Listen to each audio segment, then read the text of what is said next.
Global super লিগের প্রথম আসরে অংশ নিয়েই অবিশ্বাস্য চমক দিয়েছিল বাংলাদেশি ফ্র্যাঞ্চাইজি রংপুর রাইডার্স। ফাইনালের শিরোপার মহারণে অস্ট্রেলিয়ার ক্লাব ভিক্টোরিয়াকে হারিয়ে চ্যাম্পিয়নের তকমা জিতে নেয় উত্তরবঙ্গের প্রতিনিধিরা। এবার দ্বিতীয়বারের মতো আসরটিতে খেলতে যাবেন তারা। তাই দুনিয়ার নামি দামি ক্রিকেটারদের নিয়ে ইতিমধ্যেই শক্তিশালী স্কোয়াড গড়েছে ফ্র্যাঞ্চাইজিটি, যেখানে আলো ছড়াবেন একসময়ের নাম্বার ওয়ান প্রোটিয়া বোলার। ইতিমধ্যেই তার সাথে কথাবার্তাও চূড়ান্ত করেছে রংপুরের ম্যানেজমেন্ট। এছাড়া এক ঝাঁক বিদেশি তারকার সাথে থাকছেন দুই টাইগার তারকা। পাশাপাশি যুক্ত করা হয়েছে সাম্প্রতিক সময়ের পরীক্ষিত টাইগার ক্রিকেটারদের। এদিকে রংপুরের স্কোয়াডে এবার বিদেশি ক্রিকেটার তালিকায় সবচেয়ে বড় চমক হতে পারেন আইসিসির টি-20 ফরম্যাটের সাবেক number one Protea spinner Tabraiz Shamsi, যিনি আন্তর্জাতিক টি-20তে মাত্র 70 ম্যাচেই 89 উইকেট শিকারের কৃতিত্ব দেখিয়েছেন। পাশাপাশি স্বীকৃত টি-20তে তার নামের পাশে আছে 328 উইকেট। তাই গায়ানার স্পিন বান্ধব উইকেট বিবেচনায় তিনিই হতে পারেন দলের সবচেয়ে বড় ট্রাম্প কার্ড। এছাড়া রংপুরের বিদেশি স্কোয়াডে আরেক বড় নাম ক্যারিবিয়ান পাওয়ার হিটার কাইল মায়ার।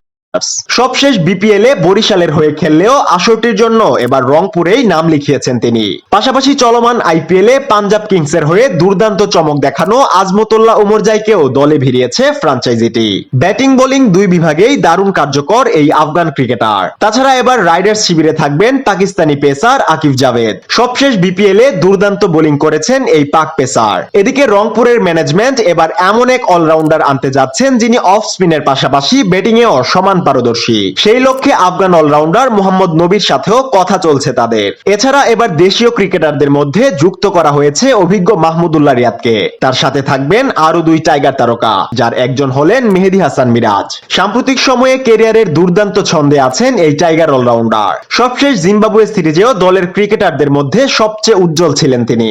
এমনকি বর্তমান সময়ে আইসিসির অলরাউন্ডার র্যাঙ্কিং এও দখলে নিয়েছেন শীর্ষস্থান। রংপুরে যুক্ত হতে যাওয়া আরেক টাইগার তারকা হলেন সৌম্য সরকার। গেল বছরও রংপুরের হয়ে খেলেছিলেন এই টাইগার ওপেনার, যেখানে আসরের নামি দামি বোলারদের বিপক্ষে আগ্রাসী তাণ্ডব চালিয়ে আসরের সর্বোচ্চ রান সংগ্রাহক বনে যান তিনি। এমনকি ফাইনালের প্লেয়ার অফ দ্য ম্যাচ থেকে প্লেয়ার অফ দ্য টুর্নামেন্টের পুরস্কার উঠেছিল তার হাতেই। তাই টুর্নামেন্টের সবচেয়ে সফল এই ক্রিকেটারকে আবারও ট্রাম্প কার্ড হিসেবেই দলে নিয়েছে ফ্র্যাঞ্চাইজিটি। তাছাড়া গেলবারের মতো এবারও রংপুরের নেতৃত্বে থাকবেন নুরুল হাসান সোহান। অসাধারণ নেতৃত্ব দিয়ে যেভাবে দলটাকে জিতিয়েছেন তিনি, তা সত্যিই প্রশংসনীয়।